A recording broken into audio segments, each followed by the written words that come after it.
با نام و یاد خدای مهربان سلام. امیدوار هستم همگی خوب و صحت و سالم و بردم هستید. وقتی که در یک نقطه جهان جنگ سر میزند یا نزاعی به وجود می آید، ما میبینیم که چگونه بعضی کشورها در سمت تحلیل اندیشه فعال میشوند، اخبار زیاد منتشر میکنند و تمام آنچه که آنها انجام میدهند تلاش میکنند که به نفع ملت خود و به نفع کشور خود انجام بدهند، نابسته از آنه که طرف این نزاع و طرف این جنگ کی حق است کی ناحق، ولی تلاش میکنند کشورهای ابرقدرت و آن کشورهایی که از این جنگ منفعت دارند همه چیز را به نفع خود حل کنند. در برابر این بسیار از کشورهای آسیب پذیری که مخصوصا کشورهای جهانی سوم که در آن اطلاع رسانی، خبرگزاری ها، شخصیت های مستقل سیاسی، اندیشمندان و تحلیلگران ضعیف دارند، اهالیشان وابسته این اخبار میشوند، وابسته این شبکه‌های اجتماعی میشوند. تمام آن چیزها، آن اخبار، آن افکار، آن اندیشه‌ای که بسیار در شکل کوتاه، بسیار با آن همون آب و رنگ اطلاعاتی پیشکشی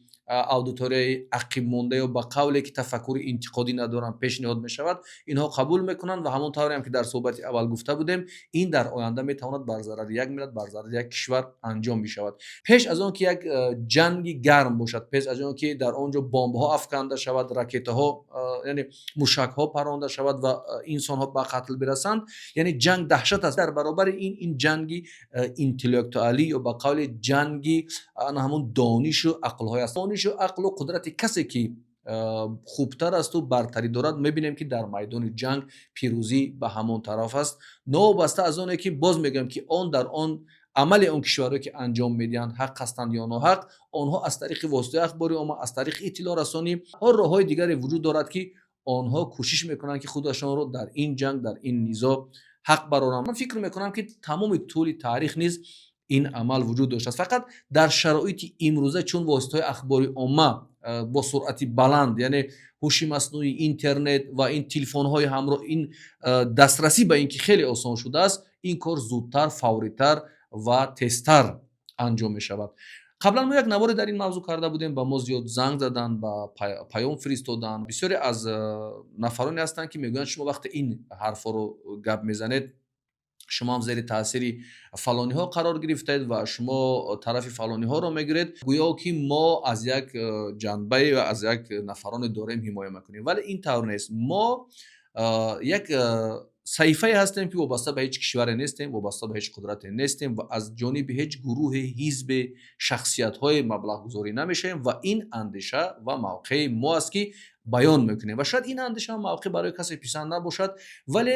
نفرانی که در این موضوع بحث میکنند، نفرانی که در این موضوع وارد میشن، باید یک کمی آگاهی داشته باشند، یک کمی اطلاع داشته باشند، اندیشه خودشون رو داشته باشند، نه اینکه زیر بار آن همون اخبار غرب بروند، زیر اخبار رسانه های آمریکایی بروند و بیایند دین خود را، هویت خود را، ملت خود را، تاریخ خود را تحقیر بکنند، موضوع رو طرز وانمود بکنند که گویا آنها حق است. رابطه در همین موضوع من میخوام چند کتاب رو برای شما معرفی کنم تا خودتون بخونید، خلاصه برارید آنچه که امروز امریکا در خاورمیانه عملی میکند. این نظریه ها مال امروز نیستند، این افکار همین هفته با وجود نیامده است یا این افکار، این اندیشه رو ترامپ یا نتانیاهو نساختند. آنها ادامه دهنده همان راه هستند که سیاستمدار آنها، اندیشمندان آنها، دیپلمات های آنها بسیار مکارانه، بسیار با افلاس و مکر و حیل سالها قبل، حتی 100 سالها این را دنبال میکردند تا به امروز آمده برسند. و چرا نیزاها در خاور میانه بیشتر می شود؟ آینده این نیزاها به کجا انجام می یابد؟ چرا خاور میانه برای امریکا و اسرائیل یک استراتژی مخصوص است؟ آنها با این چیز همچون یک چیز حیاتی می نگرند. آنهایی که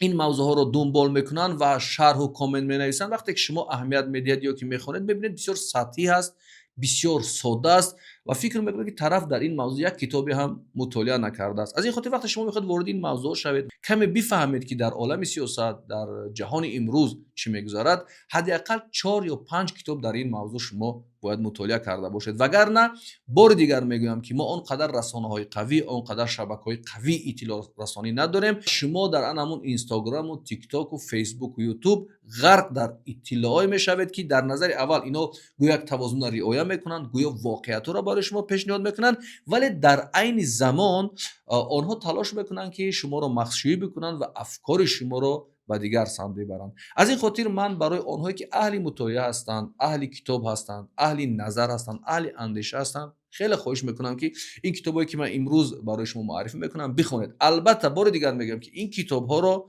ما ننوشتیم، این کتاب ها را کدام روحانی ننوشته است، این کتاب را کدام نویسنده ها، سیاستمداران یا دیپلماتان شرقی ننوشتن. آنچه که در این کتاب ها نوشته شده است محصول تفکر خودی امریکایی ها، خودی اروپایی ها و خودی غربی ها یا نفرانی که در کشورهای شرقی تولد شدند و بعداً به آنجا رفتن و تحصیل کردن و این گونه دیدگاه ها رو نوشتن. و هرچی که در این کتاب ها گفته میشد البته به نفع ما نیست، به نفع جامعه ما نیست، ولی ما آگاهی پیدا میکنیم، ولی ما میفهمیم که واقعیت ها چی هستند. وقتی شما این کتاب ها رو مطالعه میکنید باید دقت کنید و چون که میگم بین آن همون سطرها رو اهمیت دید، چون در نظر اول شما شاید شیفته این اندیشه ها بشوید، شیفته این افکار بشوید، ولی شما باید دقتتون روی آن باشد که این اندیشه یا این نظری که اینها در این کتاب ها پیشنهاد کردن تا کجا به نفع منطقه است، تا کجا به نفع ما است. چون که بسیاری ها میگن این نظام امروزه ایران نمیشد و یک نظام دیگر میشد، شاید این جنگ به وجود نمی آمد، شاید این قتل ها صورت نمی گرفت، شاید اینقدر خونی مردم بیگناه ریخته نمیشد، شاید کشور به سمت ویرانی نمی رفت و منطقه آرام میشد. ولی آنچه که از این کتاب ها برمی آید، آنچه که اینها نوشتن و آن دعواهایی که اینها در این کتاب هایشان دارند، هر نظام دیگر، خواه کمونیستی است، خواه دموکراسی است، خواه هر چیزی که نباشد، این واقعا رخ میدادن، مگر در یک صورت که کشورهای منطقه غلام اینها باشند و به اینها باج بدین و به اینها انداز بدین و تمام هستی خود را قربانی منافع اینها کنند. شاید در این صورت بعضی این کشورها بتوانند یک آرامی نسبی و یک کشور ضعیف و یک کشور خرد و خار و ذلیل باقی بمانند.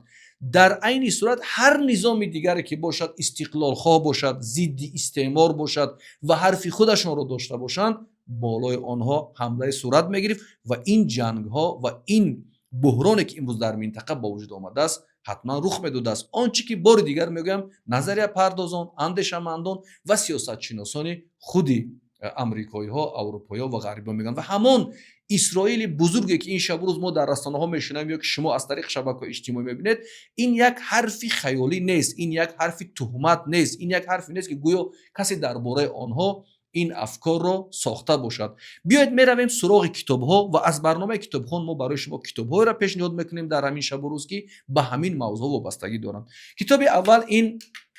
کتاب گنری کیسینجر،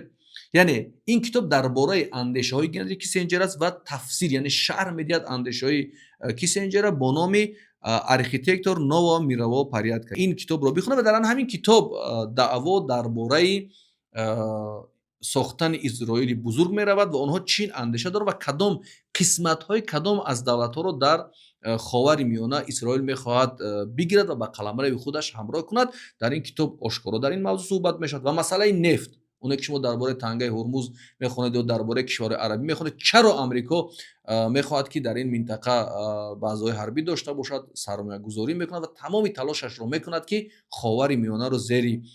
اطاعت خود دارد یا زیر نظارت خود داشته باشد. شما از این کتاب به خوبی آگاه میابید و بار دیگر میگم که هنری کیسینجر سیاستمدار، تحلیلگر، جامعه شناس و ژئوپلیتیک که مشهوری امریکا بود، در همون دولت امریکا هم کار کرده است و به واسطه به سیاست عملی سر و کار داشته است. شما اندیشه های اون رو در این کتاب میخوانید. یک کتاب دیگری که میخوام برای شما پیشنهاد کنم این موساد، یعنی همون سازمان جاسوسی اسرائیل است. این کتاب درباره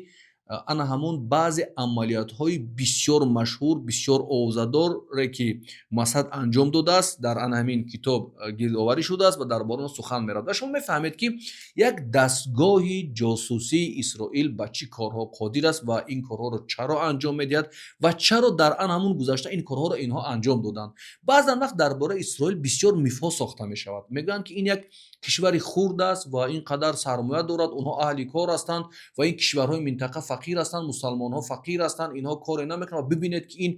исроилиҳо чӣ хел мардуми бартари дунё ҳастанд. Вале бо хондани ин китобҳо шумо мебинед онҳо чӣ гуна ҳила мекунанд, чӣ гуна найранг мекунанд, чӣ гуна дар сиёсат бозӣ мекунанд ва мебинед ки чӣ қадар кишварҳо бо чӣ қадар сармояҳо, бо чӣ қадар сармояҳои миллионӣ дар хизмати ана ин як давлати хурд ҳастанд, бо умеде ки ин як давлати бузург кунанд ва аз нефти минтақа, аз сарватҳои минтақа истифода кунанд. бисёриҳо инро як бозӣ фикр мекунанд, як андешаи хом фикр мекунанд, дар сурате ки худи соҳибони ҳамин андеша ана ҳамин гуна китобҳо чоп мекунанд. Хулоса ин китобро ман тавсия мекунам барои касоне ки ба ин мавзӯъ шавқ доранд, мехоҳанд огоҳӣ бештар пайдо кунанд, маълумотро аз инстаграму фейсбуку тикток нагиранд ва як маълумоти воқеӣ ва чӣ мегӯем бунёдӣ дошта бошанд. Ҳамин китобро бихонед ва дар бораи як созмони хатарноки Исроил яъне Мосад шумо иттилои бештар пайдо мекунед. Китоби саввум ин китоби Фрэнсис Фукаяма. Инам яке аз назарияпардозон, сиёсатшиносон ки ин худаш аслан ҷопонӣ аст ва дар амрико зиндагӣ мекунад ва хеле машҳур аст. Россия на Распути. Ман мегӯям ин китобам шумо як бор варақ бизанед, бихонед ва бубинед ки оянда Россияро чӣ интизор аст ва дар бораи пошхӯрии шӯравӣ чӣ назар дорад ва ояндаро чӣ гуна мебинад. Ва ин китобам хеле як китоби муҳим аст. Ман тавсия метиҳам аз барномаи Китобихон ки шумо ин китобро мутолиа кунед. Ва китоби чаҳоруме ки мехоҳам барои шумо тавсия бидиҳам, ин китоб дар бораи қудрати низомии Амрико баҳс мекунад ва артиши Амрико, ана ҳамун коре ки дар хориҷ аз Амрико анҷом медиҳад чӣ аст ва чаро имрӯз Амрико як вазорати бо номи ҷанг дорад. Маъмулан ҳама кишварҳо вазорати дифоъ доранд ё вазорати артиш доранд, ҳар номе доранд, вале Амрико ягона аст дар ҷаҳон ки кишвари ҷанг дорад, вазорати ҷанг дорад ва аз номи ҳамин вазорат худаш маълум аст ки ӯ ҷангҳоро дар хориҷи кишвар пиёда мекунад. Ва бубинед Амрико танҳо кишваре ҳаст дар 50 соли охир ки ба беш аз 30 давлати дунё ҳамла кардааст ва тибқи оморҳои ахире ки ман аз тариқи интернет дидам ва намедонам ин маълумот то куҷо сиҳат дорад, мегӯянд 38 миллион инсонро дар ана ҳамин 70 ё 80 соли охир ба қатл расондааст маҳз сиёсатҳои пешгирифтаи Амрико. Ин чизе аст ки худашон дар китобҳояшон мегӯянд ва сари он баҳс мекунанд ва ин назарияҳоро матраҳ мекунанд. Вале мутаассифона баъзе афродеро мебинем ки ҳамин як ҷои дунё камтар ноором шуд, ана ҳамин мусалмонҳо гунаҳгоранду, фалониҳо гунаҳгоранду, инҳо гунаҳгоранду, касе намеояд суроғи ин китобҳо бихонад ки инҳо худашон ин назарияҳоро навиштанд, инҳо худашон ин фикрҳоро пиёда мекунанд ва заминаҳоро барои анаму ғасбкориҳои минбаъдашон омода мекунанд. Ва ин китобам ном дорад Зона жизненных интересов США. Ин китоб аз ҷониби ду генерали рус навишта шудааст ва бисёр бо факту далел навишта шудааст ва шумо мехонед ва дар баробари ин боз китобҳои дигарро мехонед, муқоиса мекунед ва мебинед ки ана ҳамон сиёсати ҷангҷӯёна ва сиёсати нейрӯҳои ҳарбие ки Амрико, он дастовардҳои технологие ки ҳарбие ки дорад барои чӣ месозад ва дар хориҷ аз кишвар онро чӣ гуна пиёда мекунад. Ва ин китоб барои шумо тавсия мешавад аз барномаи Китобхон. Китоби дигаре ки мехоҳам барои шумо муарриф кунам, ин китоби панҷум ки ман интихоб кардам, ин нависандаи олмонӣ аст, Карл Хаусхофер, дар бораи геополитика ва ана ҳамон сиёсатҳои Аврупо, тақсимшавии Аврупо ва андешаҳои бисёр ҷолиб дар бораи Амрикову Аврупо дар ин китоб овардааст. Ва шумо метавонед бо хондани ин китоб маълумоти бештар дар бораи геополитика ва вазъи имрӯзаи ҷаҳон пайдо кунед. Албатта ин китоб солҳои хеле пеш навишта шудааст, яъне тақрибан ҳудуди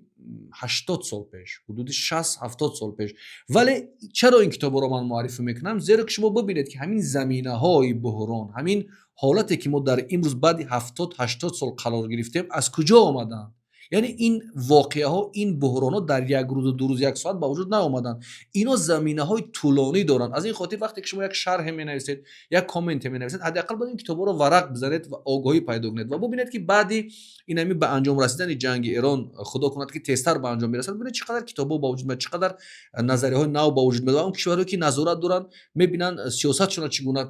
طرحریزی کنن که در آینده بتونن از خودشون دفاع کنن و چیزهای از این جنگ میآموزن، خیلی چیزای زیاد میآموزن. از این خاطر ما هم باید اهل مطالعه باشیم، اهل کتاب باشیم، چون جهان علم است، جهان دانش است. نباید از خواندن و مطالعه غفلت بورزیم. بار دیگر میگویم که اخبار با خبر خواندن، با اخبار خواندن، با ریلز تماشا کردن آدم دانشمند نمیشود، آدم اهل فکر و اندیشه نمیشود. برعکس مغز شما کم فعالتر میشود، شما تنبلتر میشود، برای شما بیشتر ان همون مواد تیار رو پیشنهاد میکنن که دیگر اگر که شما اهل مطالعه نباشید، اهل خواندن نباشید، این گونه کتاب ها رو مطالعه نکرده باشید، شما اون رو قبول میکنید و این به ضرر شما انجام می شود. کتاب ششمی که میخوام از برنامه کتابخوان برای شما پیشنهاد کنم و این رو من شاید 5 بار در برنامه کتابخوان پیشنهاد کردم و ما اطراف این کتاب هم صحبت داشتیم و یک بار دیگر میخوام که به شما اونهایی که این کتاب رو نخوندن این کتاب رو پیشنهاد کنم. ولیک شахматная доска، یعنی جهان چگونه به مثل یک شахмати بزرگ است که در آن چگونه بازی ها انجام می شود. و ببینید این همین روز واقعا همین اگر شما در جنگ امریکا و اسرائیل علیه ایران که بخواد این کشور تجاوز کردن اهمیت بدید، میبینید که همین شахمات چگونه وقتی ما بازی شахمات میکنیم چگونه بازی کرده می شود، چگونه دولت ها سر یک حرف میگویند پس از این فیروزی حرف دیگر را ارائه میکنن، یک دولت سحر یک موقع دارد بگه موقع دیگر میگیرد و ببینید حادثه ها چگونه تیز و تند عوض میشوند. کتاب هفتمی که میخوام از برنامه کتابخوان برای شما پیشنهاد کنم این نوشته یک دیپلمات آمریکایی است، جک متلاک، سверхдержавная иллюзия. چه همین آمریکا با میفها، با اطلاعات، با اون رسانه هاش از اون یک هیولای ساختن که کس فکر میکند که او دیگر توبه کردن خدای دنیا باشد و تعیین کننده دنیا باشد، ولی این همین دروغ ها، همین میف های امریکا رو که خودش دیپلمات آمریکایی است فاش میکند و شما میتوانید که از این کتاب درباره همین میف ها، درباره همین دروغ ها، بزرگ نمایی ها بیاموزید و ببینید که امریکا هم یک کشوری معمولی به مثل دیگر کشور است، فقط اطلاع همون فیلم، اخبار و کارهایی که در منطقه انجام میداد و غارتگری ها و جنگ هایی که میکند از اینجا میگیرد میبرد و کشور خودش را آباد میکند، در برابر این بیشتر میخونید و من فکر میکنم که در نوشتن یعنی همون اندیشه ها افکارتان تنها یک طرفه نمیشه، طرف نگاه نمیکنید میگید که خود این کشورها گناهکارند، خود عراقی ها گناهکار بودن، خود لبنانی ها گناهکار بودن، خود ایرانی ها گناهکار بودن، کشورشون رو به این احوال آوردن. وقتی شما این کتاب ها رو میخونید و میبینید سرچشمه این فتنه ها، سرچشمه این خباثت ها، سرچشمه این بدبخت ها و ظلم ها از همین کتاب ها پیدا میشود. بار دیگر میگویم که این کتاب ها رو ما ننوشتیم یا نفرانی که به اندیشه ما نزدیک باشند یا اینها تاجیک ها نوشته باشند یا خود ایرانی ها نوشته باشند یا کدام شرقی ها نوشته باشند. این کتاب ها رو خودی آنها نوشتن که در امریکا زندگی کردن، در اروپا زندگی کردن، در اونجا کار و فعالیت کردن. کتاب هشتمی که میخوام از برنامه کتابخوان برای شما پیشنهاد کنم این نوشته باز همون فرانسیس فوکویاما، ایدنتیچینوس یا که ما میگیم همون شخصیت یا هویت، ایدنتیچینوس. خلاصه این کتابا که به زبان تاجیکی یا به زبان فارسی در ما ترجمه نشدن، ما اینا از روسی میخوانیم و اینم یک مشکلی های دیگری است که اگر ما میتوانستیم که این گونه کتاب های کلیدی رو، این گونه کتاب های بنیادی رو در بخش سیاست، در بخش فلسفه، در بخش اقتصاد، در بخش اجتماع یا اون رمان های بزرگی که در دنیا نوشتن برگردان یا ترجمه کرده به مردم پیشنهاد میکردیم، شاید خیلی سطح جهانبینی، سطح دانش ما هنوز دیگر بود و اگر این کتابو بیشتر مطالعه می‌شدن، باور کنید بعضی این کتابا رو که من وقتی از کتابخانه میگیرم روزی بعضیاشون چنگ است، یعنی معلوم میشه که اینا رو کسی نخریده است و بعضی این کتاب‌ها حتی یک نسخه‌ای هستند و از این خاطر است که ملتی که کتاب نمیخواند، ملتی که با کتاب سر و کار نمیگیرد و ملتی که در اندیشش، در افکارش مطالعه نیست و شما میبینید که نفری که سخنرانی میکند یا کامنت مینویسد یا شرح می‌نویسد میبینید عالم است، دانشمند است و شما درک میکنید که اون کتاب نخوانده است و حرفی که میگوید عوام زده است، حرفی که میگوید پوچ است و حرفی میگوید شعاری است و حرفی میگوید تکراری است پس آدم خیلی ناراحت میشود، خیلی غمگین میشود که چرا این گونه کتاب ها در کشورهای به مثل ما کمتر مطالعه میشن یا اصلا بعضی این کتاب ها مطالعه نمیشن. خلاصه این کتاب نوشته فرانسیس فوکویاما رو بخونید و در بحثایی که امروز سر هویت و مینتالیته و اندیشه و اینها است دانشتون مکمل می شود و معلومات های جالبی رو میگیرید. کتاب نهمی که برای شما معرفی میکنم اکنون این کتاب رو مسلمان نوشته است و این کتاب چندین بار در روسیه چاپ شده است و در کتاب فروش های تاجیکستان هم این کتاب فروخته می شود. این نوشته رشید خلیل درباره 100 سالی جنگ فلسطین، همین بحران ها از کجا شروع شدند، چرا فلسطین مدت اینقدر سال با اسرائیل در نبرد است، در جنگ است، ریشه این جنگ از کجا پیدا می شود و چرا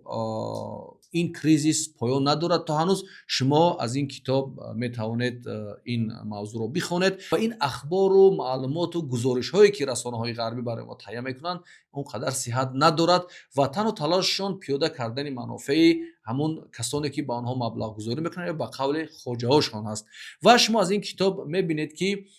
اون چیزی که درباره فلسطین شما از اخبار و رسانه و اطلاع میگیرید کاملا تفاوت دارد و این کتاب در زمینه دلیل ها، اندیشه ها و واقعه های تاریخی نوشته شده است. و کتاب دهمی که برای شما میخوام معرفی کنم این نام دارد کاک پابدید اسرائیل و این کتاب رو هم بخونید، بسیار جالب است و شما از این کتاب درباره فلسطین، اسرائیل و نزاعی که در اونجا صورت بگیرد معلومات های بیشتری دسترس خواهید کرد. و از 3 کتابی که من در این موضوع انتخاب کردم همگی 10 تاش رو آوردم و امیدوار هستم که شما چند از این کتابی که برای شما معرفی کردیم مطالعه میکنید و با همون جهانبینی خود، اطلاع خود معلومات های نو رو وارد میکنید. بار دیگر میگم که انسان با اخبار خواندن، با ریلز تماشا کردن، در فیسبوک بحث کردن نمیتواند انسان دانشمند بشود، نمیتواند معلومات های ضروری رو به دست بیارد، نمیتواند شما با همیشه کار کردن با هوشواره یا همون هوش مصنوعی دانشمند بشوید یا اون معلوماتی که شما از ویکی‌پدیا میگیرید. اساسی دانش، اساسی علم، اساسی آگاهی این کتاب است. بس از اونه که ببینید در همین جهان چه حادثه ها رخ میدن، چی جریان ها با وجود میان، چگونه جنگ ها ادامه دارن، انسان ها هستند یا اینستیتوت های هستند که آرامانه میشینن کار میکنن، اندیشه تولید میکنن و علاوه این نیزه رو که ما میبینیم که نو شروع شدن برای خودشون حل کردن و از پسی نیزه های دیگر، غصبداری های دیگر و اندیشه های دیگر هستند. به خاطر هم قدم شدن به اینها، به خاطر فهمیدن مقصد شوم اینها، به خاطر رشد پیشتر، به خاطر آماده بودن، به خاطر قدرتمند شدن، تقویت یافتن، تنها و تنها راه این مطالعه است، علم است و دانش است و این کتابا رو میشینید با قلم میخونید و اندیشه شما، افکار شما به سمت درست شکل میگیرد. در عکس حال تنها با شعار، با وقتی بهوده گذراندن در این شبکه‌های اجتماعی شما نمیتوانید دانشمند و عالم بشوید. و در اولی همین صحبت هم گفتم شما یک بار نظر کنید به کشورهایی که این شب روز با موضوع جنگ ایران و اسرائیل علیه ایران میپردازند، ببینید کارشناسانی آنها چقدر صحبت میکنند، چقدر افکار پیشنهاد میکنند، چقدر اندیشه پیشنهاد میکنند و کوشش میکنند که فضای خالگی اطلاعاتی خود را پر کنند تا یگان اخبار بیگانه وارد آن نشود و اندیشه شهروندانشان را زهراگین نسازد. حرف آخر این است که نباید عالم ما خفته باشد و ما خفته تر. همون گونه که شعار همیشگی برنامه کتابخانه است، بخوانیم تا سرفراز باشیم، بیاموزیم تا وارسته باشیم. صحبت را به پایان میرسانیم تا معرفی کتاب‌های دیگر. در حفظ و پناه خدا باشید.